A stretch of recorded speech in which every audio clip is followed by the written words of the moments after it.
हुकूमत में थे तो इसराइल को तस्लीम करने के लिए दबाव था, ये कहना है इमरान खान का। मजीद कहते हैं कि पैगाम भेजा गया अपने मुल्क का सोचें, पैगाम किसकी तरफ से आया था ये नहीं बता सकता। अमरीका के ज़र असद लॉबी मुस्लिम ममालिक से इसराइल को तस्लीम करवाना चाहती है। इमरान खान के दम एतमाद के दौरान आसिफ जरदारी से राबतों की तरदीद। इमरान खान ने मलिक रियाज के दरमियान गुफ्तगू से लाताल्लुकी का इजहार कर दिया है। उमर जट हमारे साथ मौजूद हैं। उमर, मजीद क्या कहते हैं इमरान खान?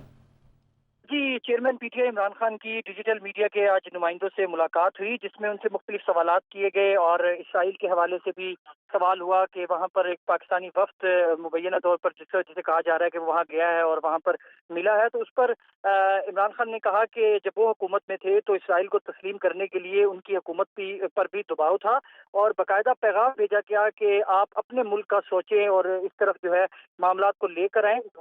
उनसे पूछा गया कि पैगाम किसकी तरफ से आया था, तो उन्होंने कहा कि पैगाम जिसकी भी तरफ से आया ये अभी वो नहीं बता सकते। ताहम उन्होंने ये कहा कि अमेरिका के ज़रिए असर मखसूस लॉबी है जो मुस्लिम ममालिक से इसराइल को तस्लीम करवाना चाहती है। इसके बाद एक जो ऑडियो आई है आसिफ अली जरदारी और एक बिजनेसमैन के माबैन, उस पर भी उनसे सवालात हुए, जिस पर उन्होंने कहा कि उनका आसिफ जरदारी से जो राब्ते हैं उनकी वो मुकम्मल तौर पर तरदीद करते हैं और उन्होंने इस गुफ्तगू में जो बात की गई है उससे मुकम्मल तौर पर लाताल्लुकी का इजहार किया है। इमरान खान ने कहा कि 26 साल से वो कह रहे हैं कि आसिफ जरदारी और नून लीग एक ही है और लॉन्ग मार्च खत्म करने के पीछे कोई डील नहीं है, क्योंकि उनसे सवाल किया गया कि क्या आपने लॉन्ग मार्च खत्म किया तो क्या कोई डील थी जिसके बाद आपने ये लॉन्ग मार्च खत्म किया। तो उन्होंने कैटेगोरिकली इस बात से डिनाई किया कि किसी तरह की कोई डील नहीं हुई। वो सिर्फ और सिर्फ ये चाहते थे कि इस्लामाबाद में किसी भी तरह का खून खराबा ना हो और अगर वो लॉन्ग मार्च ना खत्म करते तो वहां पर खून खराबा होता।